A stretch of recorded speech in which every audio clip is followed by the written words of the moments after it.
Selamat bertemu kembali dalam pembelajaran kimia bersama saya Pak Bos. Kali ini materi yang mau kita bahas adalah materi kelas 10 lanjutan dari stoikiometri, yaitu tentang rumus empiris dan rumus molekul.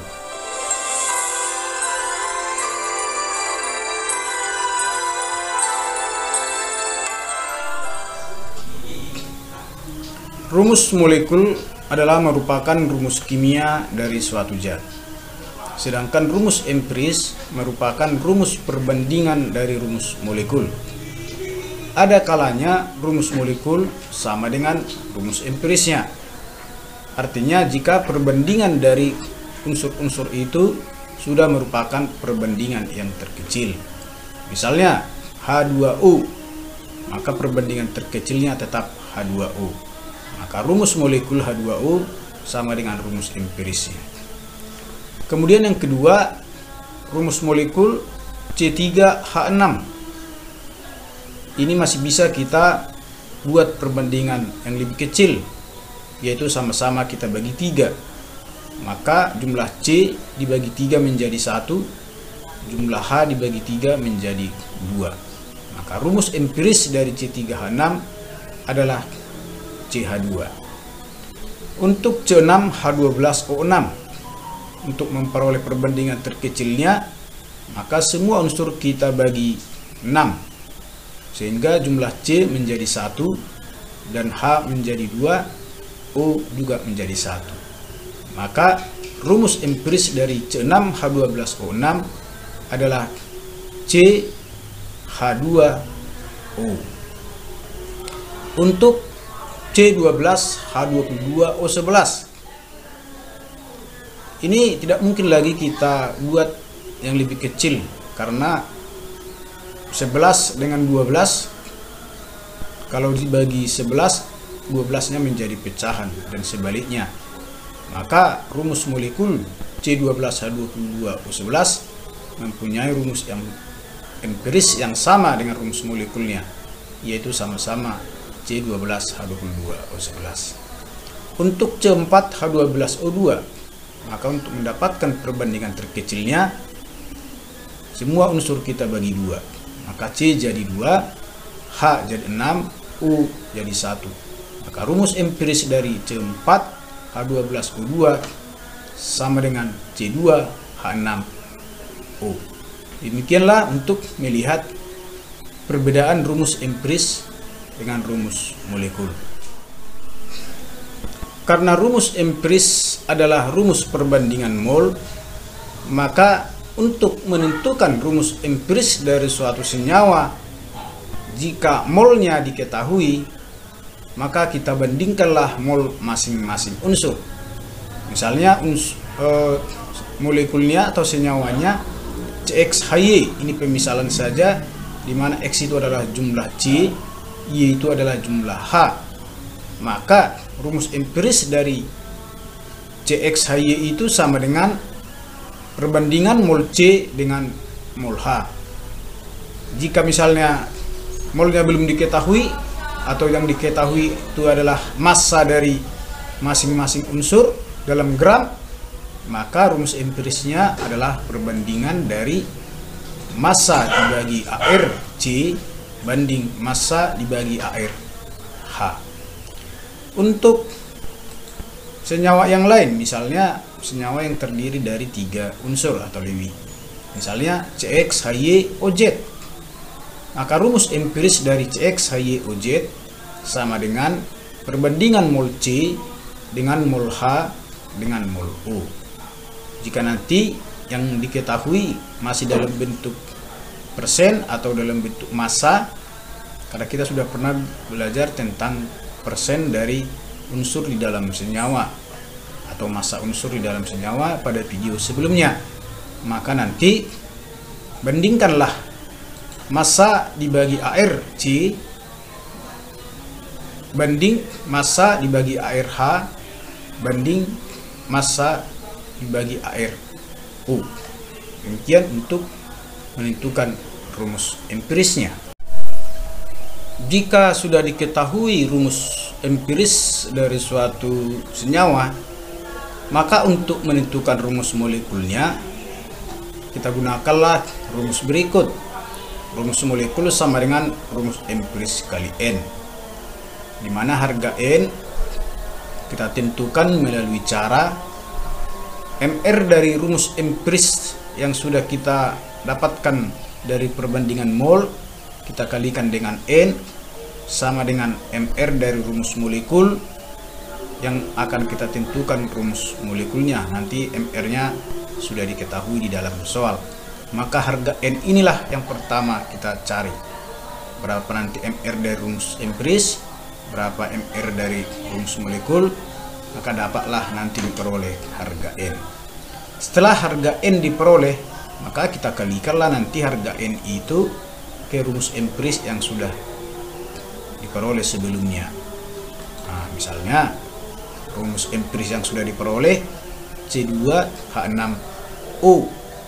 Maka seandainya nanti harga N ini diperoleh sama dengan 2, maka kita kalikanlah harga N yang 2 ini terhadap rumus empirisnya. Berarti rumus empiris C2H6O dikali 2, tentunya rumus molekulnya menjadi C4H12O2. Ya, di sini saya berikan contoh soal bagaimana cara menentukan rumus empiris terlebih dahulu. Suatu senyawa organik yang mengandung 48 gram karbon, 12 gram hidrogen, dan 32 gram U. Maka ada 3 unsur di dalam satu senyawa, yaitu unsur C, H, dan U. Massa masing-masing sudah diketahui. Tentunya air masing-masing pun harus diketahui, di mana air C 12, H 1, U 16. Maka bagaimana cara menentukan rumus empirisnya? Yang pertama, kita buat dulu pemisalan dari rumus senyawa tersebut. Karena jumlah karbon, jumlah hidrogen, jumlah oksigen kita belum tahu berapa, maka kita misalkanlah sebesar X, Y, dan Z. Maka berapa nanti X itulah jumlah dari karbon, berapa jumlah Y itulah jumlah hidrogen, dan berapa nanti jumlah Z itulah jumlah oksigen. Tentunya X, Y, dan Z ini adalah perbandingan mol dari masing-masing unsur, yaitu mol C banding mol H banding mol U. Karena yang diketahui adalah massa dalam gram, maka molnya belum bisa kita langsung masukkan. Kita cari dulu mol melalui rumus gram per air. Yang pertama gram per air C banding gram per air H banding gram per air U. Kita masukkan harga berapa massa masing-masing, dimana tadi karbon sebanyak 48 gram, hidrogen 12 gram, oksigen 32 gram. Kita bagikanlah dengan masing-masing air, diperolehlah perbandingan dari CXHYOZ sebesar 4 banding 12 banding 2, atau sama dengan 2 banding 6 banding 1. Inilah perbandingan terkecil dari mol masing-masing unsur. Maka jumlah inilah yang kita masukkan ke harga X, Y, dan Z, di mana X-nya 2, Y-nya 6, dan Z-nya 1. Maka rumus empiris dari CXHYOZ itu adalah C2H6O. Demikianlah cara menentukan rumus empiris dari suatu senyawa. Yang kedua, suatu senyawa terdiri dari 60% karbon, 5% hidrogen, dan sisanya nitrogen. Berarti soal ini unsurnya ada 3, yaitu karbon, hidrogen, dan nitrogen. Jika MR senyawa sebesar 80, maka rumus molekul senyawa tersebut adalah, di mana air C12, H1, dan N14. Di sini ada pilihannya. Ini saya ambil dari soal masuk perguruan tinggi ya. Jadi dia ada pilihannya A sampai I. Nanti kita lihatlah yang manakah yang benar di antara A sampai I.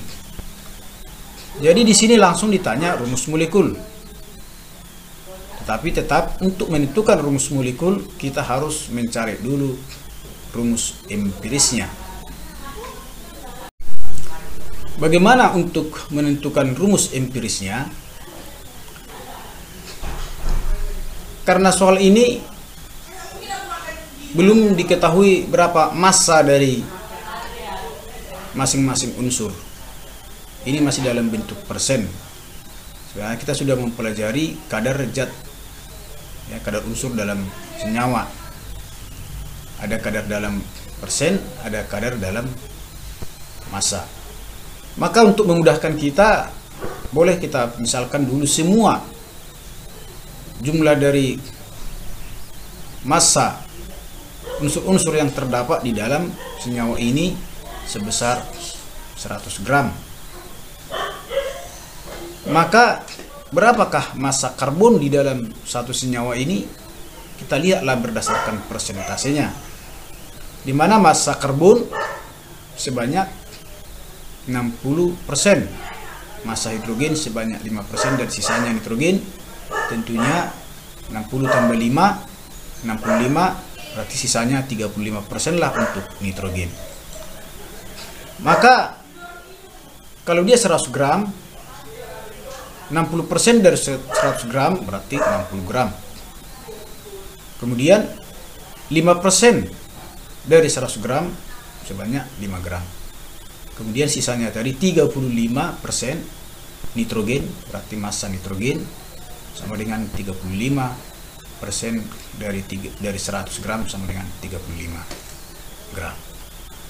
Kemudian kita tentukanlah rumus empirisnya berdasarkan perbandingan mol. Mol itu adalah gram per air masing-masing unsur.